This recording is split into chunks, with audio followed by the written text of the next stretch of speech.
Mga kaigsunan, maayong buntag na usab sa tanan nato na sab nga gipasalamatan og gidayeg ang Dios niining oras sa kabuntagon.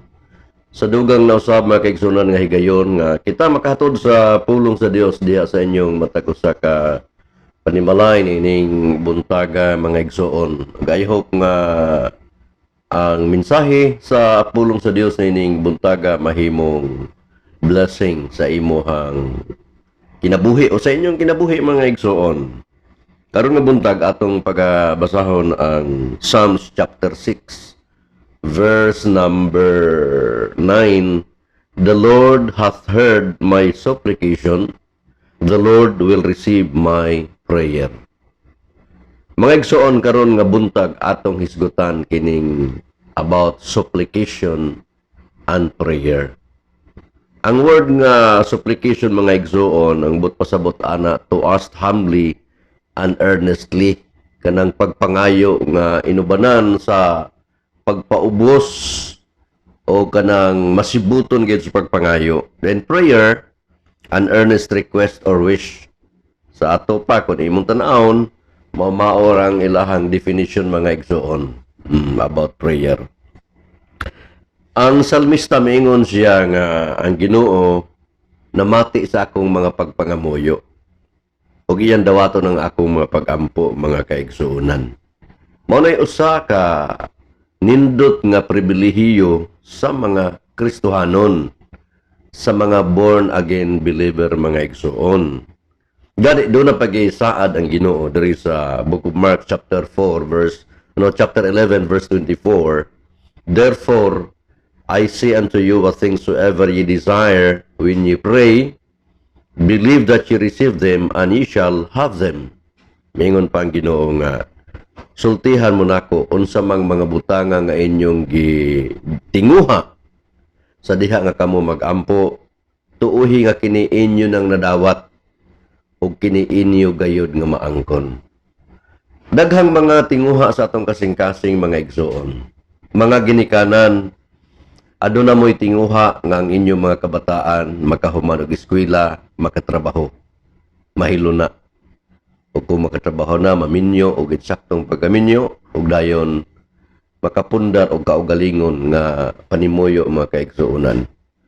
O alang sa mga nagtrabaho og opisina, pasibol nga nangandoy ka nga mapromote ka sa trabaho o dayon mo increase imong salary, mao maginay tinguha sa mga katawhan mga kaigsuunan.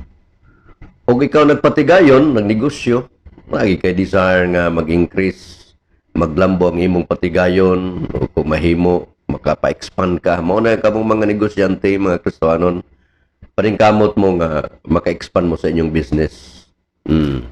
Uban sa tabang sa Ginoo. So matapos pulong sa Dios mga igsoon nga unsay imong gitinguha.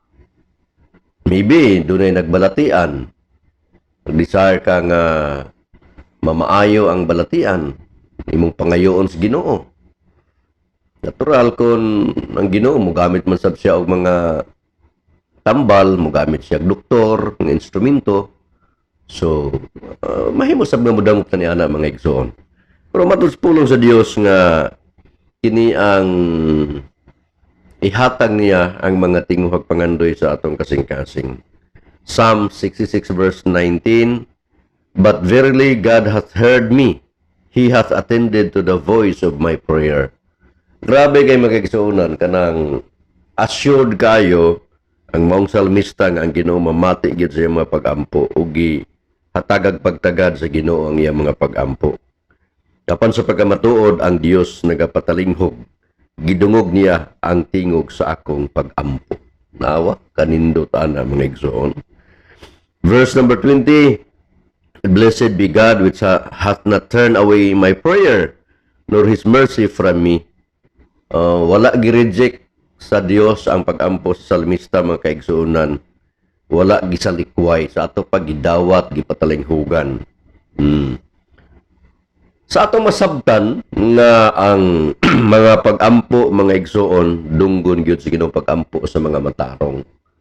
Pero dunay buta nga pwedeng mahimo nga ang atong pag-ampo dili madungog. Mao ni siya sa Psalm 66 verse number 18. If I regard iniquity in my heart, the Lord will not hear me. Kung magtipigal sala sa atong kasing-kasing, ang Ginoo dili maminaw nato. Sa ato pa dili siya mutubag sa atong mga pag-ampo, mga igsoon. Ang word nga iniquity, wickedness or sin, nga naman, mao ni makababag nga ang Ginoo dili mutubag sa atong mga pag-ampo, dili mohatag sa atong mga gipangayo because of wickedness. Na kinahanglan gyud nga dili ta magtipig og wickedness sa atong heart, mga igsoon. Mao na ang importanteng butang dinha, mga kaigsuonan. Pareha ba nang naakay internet, no? Naakay internet connection. Dayon gibutang dito ang wifi connection sa pikas nga room. Pero ang mahitabo pareha na ko opisina karon, kung wala ko sarili nga wifi diri, dili makapenetrate ang wifi signal kay naay mga pader nga mga wall nga solid. Hollow blocks, dili makasulod ang signal. Sa samang pagkaagi, mga igsuon, ang sala mura na siya pader. Mo na hinungdan nga ang Ginoo dili mamati nato, di kaabot tong pag-ampo na tungod kana siya sa sala. Pero rest assured, mga igsoon, ang Ginoo kung kita sincero gayod na kay gitinguha sa dihang ikaw mag-ampo, imo ning tuuhan nga imong naangkon. Imo nang naangkon.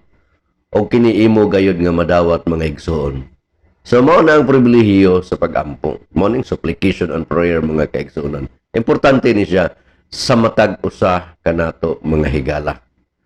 So salamat kayo, hinaot nga ang pulong sa Dios mohatag nig encouragement kaninyong mga Kristohanon sa atong mga kahigalaan nga nagsunod sa atong devotional. So dalaygon ng Dios, kini na usab ang inyong higala, Pastor Jonathan Colonia. Good morning.